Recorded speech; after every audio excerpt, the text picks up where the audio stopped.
Okay, so I think we're live now. So welcome to this live stream, guys. I hope you guys are doing well. What I'm planning on doing today is to share just some thoughts with you um, regarding some ideas, regarding some things which may be relevant to us, some things which we may all have thought about at some point in our lives, some things which we may be considering right now, and it's to do with the idea of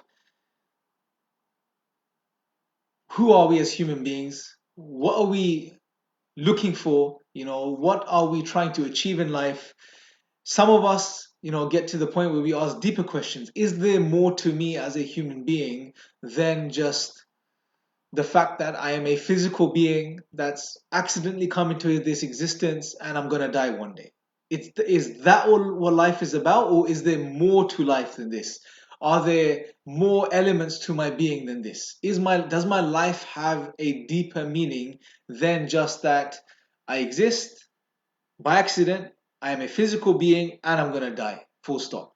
Now, I would argue that deep down, intrinsically, innately, we have a sense that of the fact that we have a greater meaning, a greater purpose to our existence, to our lives. And it's interesting that we entertain such ideas throughout life, but the ideologies and the worldviews that we adopt in the world that we live in are in contradiction to the way we think and the way we feel about life, the way we feel intrinsically and innately, things that we can even say, we know deep down to be true. So let's take some ideas into consideration. Now, for example, the idea of freedom, the idea of wanting to be free, right, is an integral idea to our existence. We all want to be free. None of us want to, be pulled and torn, and be a slave of created things or systems or views or other people, and things like this. But unfortunately, as human beings, we realize that we cannot help but escape slavery and submission, right? It's a part of our condition as human beings. But from an Islamic perspective, and that's what I want to be speaking about with you today, that from the Islamic perspective, Islam actually offers you true freedom, the thing that we're looking for. Right now, you may be thinking, how does this work? What do you mean Islam offers you true freedom? I thought, Islam was about worshipping God. You're a slave of God. You're a slave to the Creator. Yes, that's true.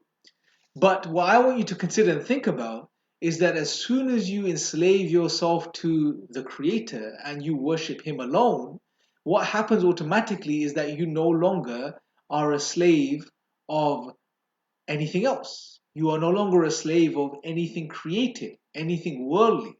It's a very interesting shift, because as soon as you consciously direct yourself to your Creator, right, and you say that I am going to worship God alone, God has told me in the Quran that He created me to worship Him. Therefore, what I'm going to do is I'm going to submit myself to God and I'm going to worship Him, because this is what God has told me the purpose of my life is. As soon as you start to do this, now you are channeling yourself completely to God.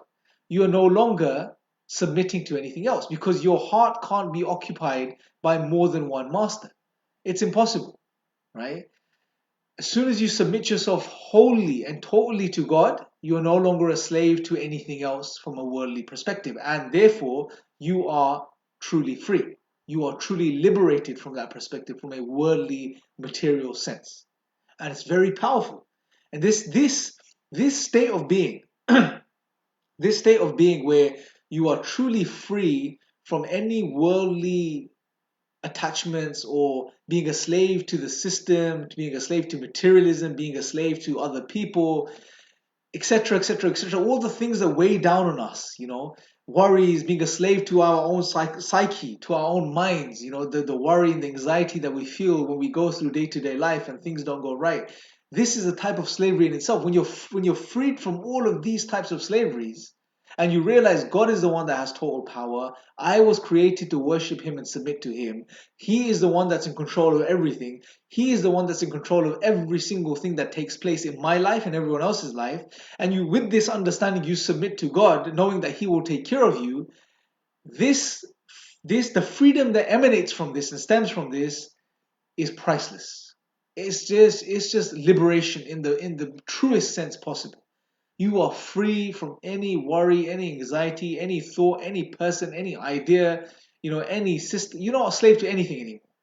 That in that one thing in and of itself is something which is so, is something that we desire so much deep down as human beings. That type of sense of freedom and tranquility where you are just free. That is something we so deep desire deep down inside. But the only way to achieve that and the only way to get that is through Islam.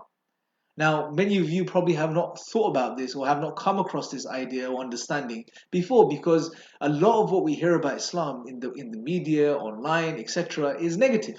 Right? You hear about all of these negative ideas and thoughts, a lot of which are not even true and have nothing to do with Islam. But this just clouds us and our minds and doesn't give us the opportunity to learn about these deeper concepts and ideas. Now, let me share with you guys some other aspects of Islam which again are in line with our very nature as human beings. Now, again, as human beings, deep down, we have a sense, an understanding that there is, like I said at the beginning, there is more to my life. There is a deeper purpose to my life than just being a human being that's material, made of a biological creature that's alive and is going to die. Just that idea in and of itself, that I was born and and my birth was accidental. I am just a physical being made up of atoms and molecules, and I'm going to die and I'm going to rot under the earth, and that's all my existence is. That idea in and of itself is so morbid and so repulsive to the human being that we just don't like it. We don't want to think about it. It depresses us. It makes us sad, right? It makes us really sad. And why? Because our deep down, somewhere deep down in our psyches, in our hearts, we know we are more than this. There is more to our lives and our existence than what I've just described. But unfortunately, the ideologies and the worldviews that we live by today in the 21st century, they lead us to no other way of looking at things than what I have just described. This morbid outlook on life. And that's the sad reality. Whereas deep down, we know there is more to us, to our existence. And again, if you look at it from the Islamic perspective, it acknowledges what you feel deep down inside. Because God tells us in the Quran that He created us as a very unique being. He created us with certain faculties and certain abilities which no other thing has, no other creature has. One of these faculties and abilities that God blessed the human being with was with the ability to think rationally, the ability to have rational discourse, have to share ideas and thoughts, to learn and to share, right? God also tells us that He created us with a soul. He created us with a soul. And when we're born, when we're conceived in our mother's wombs at a particular stage, that the soul is breathed into that our material beings. So we learn that we are not only physical, but that we are spiritual too. And our spiritual, our metaphysical and physical realities or parts, if you like, are combined in a way that we don't understand. God knows best, right? Because when I'm speaking to you right now, I'm a living being. I have a soul and I'm communicating with you, and you are living in your life. We know on thought or just thinking about it, we're more than just this physical matter, right? There's more to us than this. But again, according to the worldviews that we live by, such as atheism or naturalism, we cannot account for this knowing, right? So God created us with a soul. And that soul, has the potential, us as human beings have the potential to be very close to God. And that will elevate our levels. So much so that even God tells us that we can, if we really work on ourselves and purify ourselves to get close to God, this can elevate us above the level of the angels. And the angels are very pure beings that worship God non-stop, right? And the reason we can elevate to such a level is because we have free will. We can choose to worship God and submit to Him, and we could choose to do wrong. This is an ability, a blessing, a power, uh, an aspect of responsibility that God has given us and entrusted us with, right? So there is more to us. And what's interesting is in the Quran, God says, do not be like those who forgot God, and God made them forget themselves. And I'm paraphrasing. But it's a very powerful verse in the Quran which really gets to the thing. God is telling us, don't be like the people who forgot God. Don't be those who forgot God, because those are the ones who forgot themselves. Now, if you think about it, now you on a surface level, you may think, hold on a second, how have I forgotten myself? Right? I don't believe in God, but I haven't forgotten myself. I know I need to eat. I know I need to go to the gym. I know I have to take care of myself. I need to have a healthy diet, etc. I know myself, right? But do we really know ourselves? Or do we just know an aspect of ourselves? And have we lost sense of the true, the essence of our beings, which is our soul? Have we lost sense and have we lost track of that? Because that's what God is referring to, that we have forgotten ourselves, that we have forgotten our true essence. And unfortunately, many people will be made aware of this reality at death, and then it's too late. And it's not because God is cutting them off from this and being unjust to them. No, God is giving every single human being an opportunity while they're alive on this planet and they're breathing and they're living. This is the testing ground. This is the examination hall. Now is the time to use our intellects, our rational faculties, and just understand this reality and come to this truth. If we leave it, if we ignore it, if we continue to distract ourselves and delude ourselves, it will be too late, right? But going back to the original point, the point was that as human beings, we realize deep down there is more to us than just being a material, physical, biological creature who's living and is going to die. God tells us He created us with a soul. He created us as a very unique creature. He gave us unique abilities. He elevated us and He has given us the potential to be even better than the angels, right? Look at the scope there, right? It's amazing. And on top of this, God tells us that He created us for a specific purpose, which we can choose to fulfill or leave or ignore. And the purpose He created us for was to know Him and to worship Him. God says He did not create us for any other reason except to know Him and to worship Him, right? And this, when we start doing this, this elevates you as a human being. This elevates you as a human being. And to do this, we get to know God and to draw closer to God. We have to live as moral beings. We have to make sure that we incline towards the good aspect of our nature and turn away from the bad. Right? It's to purify ourselves and to try to get better and better and better as human beings, instead of being bad and inclining towards the evil aspects of our souls and ourselves. Right? So this understanding again is in line with our nature, that we recognize this from just naturally. When we read this, we recognize this. And this is why whoever's watching this right now, whoever may watch this is why many people, when they pick up the Quran and they decide to read it for themselves and they decide to engage with it for themselves, they cannot help but acknowledge and understand that this could be from no other than God. This has to be from God because it understands me. This book is reading me. I'm not reading it, it's reading me. It's telling me about things that only I know. It's acknowledging things. It's connecting the dots for me in ways that I've never been able to connect before. And for me, that's one of the greatest miracles of the Quran, right? One of the greatest miracles is in its message, in the way it just fixes and puts everything into perspective for you. So in such a way that, it's not just abstract, it's not just out there, it's actually acknowledged by what's in here. You can see it, you recognize it. Your soul will recognize the author of the Quran and what he's saying, right? So those are two examples I wanted to share with you, which get us to appreciate some of the deeper philosophy and the wisdom of the Quran itself and how it links to human beings and our nature and our state, right? Some other aspects that I want to quickly touch upon is the concept of reward and punishment. Right now, as human beings, we work off this. Again, it's a part of our nature. Whenever we see that there is a reward in something, that we can benefit from something, we would work towards it and we would do whatever we can to maximize the reward. Whenever we see there is harm or danger in something, we leave it, we turn away from it, right? We always work to gain reward. Now, again, God touches upon this and He tells us and reminds us that when we do good in this life, when we fulfill the purpose of our existence, which worshiping God, by the way, doesn't just mean to pray all day long. No, worshiping God is comprehensive. It means to do good, to take care of people, to help humanity, to be a good human being, a good moral human being. When we engage in this and we do good deeds, when we believe in God, then we get rewarded by God, right? And He can multiply the rewards as many times as He likes. And He will store this for us in the next life, where we are going to be truly rewarded for whatever we did in this life, or punished for whatever bad we did in this life. So this aspect of reward and punishment is there. Because again, it's in line with our nature.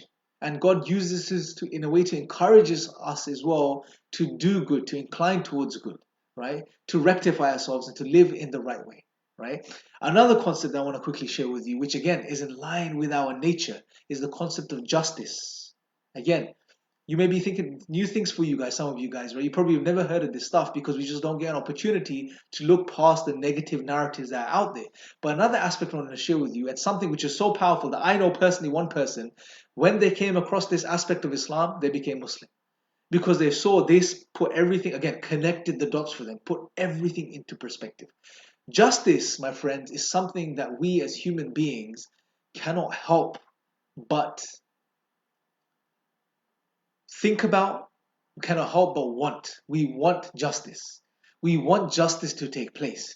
Yet, in the world that we live in, this material physical world, we do not see ultimate justice take place, right? Many times there are people that live like saints, and there are people that live like evil, you know, evil devils, but the end is the same.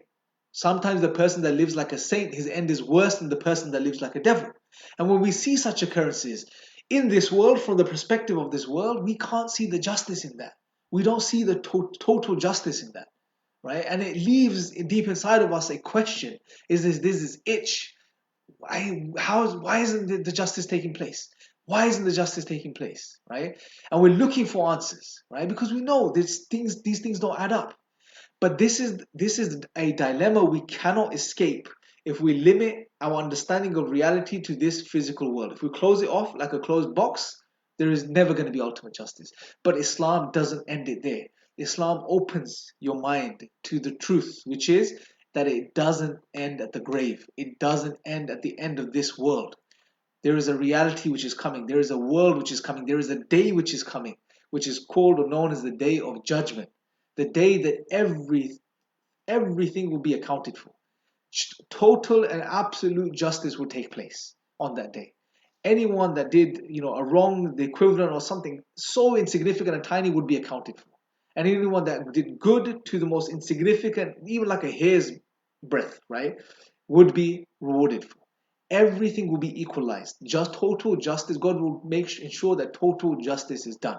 And after that, the fate of people will be decided whether they go to heaven or paradise or they go to hell. But total justice will be done. No one will be wronged by the smallest amount at all. Because God, we know one of the names of God is that He is the just. And therefore, ultimate justice is inevitably going to take place. Because if this name and attribute of God is true, that He is the just, then it has to manifest. It's impossible that God is the most just and justice never takes place. There will be a day of reckoning. There will be a day of accountability where total justice will take place. And we are heading towards that day. And many of us are completely oblivious to this reality. Right? So, and like I said, this was someone I know as a friend in Japan. I heard the story that he himself became Muslim when he heard this concept in Islam, and everything fell into place for him, right? Another aspect, again tying to the worship of God, is to do with the lives that we're living today. Now, we're encouraged in the world that we live in to live very materialistic lives. That's what we're channeled towards. You need to buy this product, you need to buy this computer, you need to upgrade to this phone, you need to buy this house, you need to buy this car. We're constantly being bombarded by these capitalists that are sending out these messages, hoping to turn us into consumers. So we just keep buying, and they keep getting richer and richer and richer, and therefore the majority of the world continues to become poorer and poorer and poorer, right? This is the materialistic world that we live in. We are totally being channeled to become more and more materialistic. And we are. Unfortunately, we're falling into this trap. And the more materialistic we become, the sadder we become, the more depressed we become, the more our social structures, our family structures are breaking down. For example, Tim Kassa in his book, The High Price of Materialism, he covers this reality. The more you define yourself via your material possessions and belongings, the less you value yourself as far as a human being, and your social relationships, family ties break down. Your self-esteem suffers, right? It breaks you down. But this is the world we find ourselves in today, a highly competitive world which is there or teaching us to just constantly focus on outdoing each other. This again is against our human nature. Although we as human beings may be fulfilling ourselves and taking care of our physical needs in this world, but our souls are starving, they're dying. Because this system, it cuts us off from the metaphysical realities, the non-physical realities of our existence. And therefore our souls, just like our bodies need nourishment and food, our souls need nourishment and food, which we are not receiving. And therefore people are ending up in depression, falling into existential crises, suffering from anxiety. A lot of this depression, anxiety, not all of it obviously, but a lot of it is to do with existential questions, the starvation of the soul, right? The starvation of the soul. I've experienced this in my life too. And the solution to this, again, is found in Islam, which is God, He tells us, He reminds us of what our true nature is. He tells us of how we can fulfill both aspects of our nature and how we can find that balance between the two. And this is exactly when we start living according to this balance, we find equilibrium in our lives and we will find peace and tranquility from that perspective. Right? One last thing I want to share with you guys today, where again Islam puts things into perspective, where things don't add up otherwise, is from the perspective of the trials and tribulations of this life. Now, again, every single one of us at some point in our life has gone through hardships. We've suffered. We may be going through a hard time right now. We may be going through something which is really just breaking us down, and hard times keep coming over and over again, and we just don't understand. Why are there hard times? Why do we go through trials and tribulations? Why is there this perceived evil in the world? It just doesn't make sense. And according, again, if you deny God and you look at it from the perspective of naturalism or atheism, no answers. There's literally no answers, right? However, again, Islam puts things into perspective. God tells us that this life is a testing ground. We are here in an examination room. We will be examined. We will be tested with loss of life, loss of wealth, fear. We'll be tested by different things. And it's our nature as human beings. When we go through tests, what we're supposed to do is put our trust in God and be patient. And being patient doesn't mean sitting idle. Being patient means to struggle and to strive with uh, with resolve, to continue to strive against the troubles or the hardships, and do whatever you can, and at the same time put your trust in God, knowing that this is a test and you will come out of it. And through doing that, and when you put yourself in that position, this allows you to learn some profound lessons from those tests and those hardships in your life, which you would have otherwise not learned. It would have been impossible for you to learn. Because look, you can do two things when you go through hardships and trials. You can sit there and complain. Right? Imagine you're standing at the bottom of a mountain. You've been knocked down. There's a huge mountain in front of you. And you can look at the peak at the top of the mountain. You're looking up. There's two things you can do. You can stand there and complain till the cows come home. Why happened to me? Why did I have to end up here? Why do I have to climb? I don't want to climb. It's too difficult. I don't know what to do. Why did it have to be me? You can keep doing that for the rest of your life, but you're not going to learn. Or you can decide to start climbing and using all of the skills and abilities you've been blessed with to try to get to the peak. And when you start to do this, you would put yourself in the position to really grow as a human being. You would learn so many things on that climb. You would discover abilities that you had that you never knew you had. You would acquire new skills and new abilities. You will develop muscles that you never had before. And eventually, through persistence and perseverance, when you get to that peak, when you come out of that situation, you would appreciate that so much, and you'd be so grateful to God that this will lead you to your Creator and to worship Him. And this is exactly what we want. Anything that brings us close to our Creator and to acknowledging Him and thanking Him and worshiping Him. And on top of that, you will appreciate being at that peak. And on top of that, you would now be in the position to help others that are at the bottom of that mountain. And therefore, an opportunity to do more good and to help other human beings. There's so much potential there for us to gain through hardships and trials. And we have to shift our perspective and understand that if we truly want to benefit, right? So guys, I'm going to leave you with that. I'm going to keep it nice and short today. Let me know your comments below. Anyone that's interested in Islam and interested in learning more about Islam, please let us know again your thoughts and your comments. And I'm sure someone will be there to engage with you guys. I'll have a look at the comments too, hopefully soon, if I get a chance. But please let me know your thoughts. Thank you for tuning in today. If you're a Muslim that's watched this, make sure to share this with all of your non-Muslim contacts and friends list, or anyone else you may feel they benefit. If you're a non-Muslim that's watched this, I thank you guys for sticking around. I thank you guys for watching this as a recording later on. And if you, like I said, any other questions, please leave them below. And I will conclude here. Thank you guys for watching. Until next time, take care.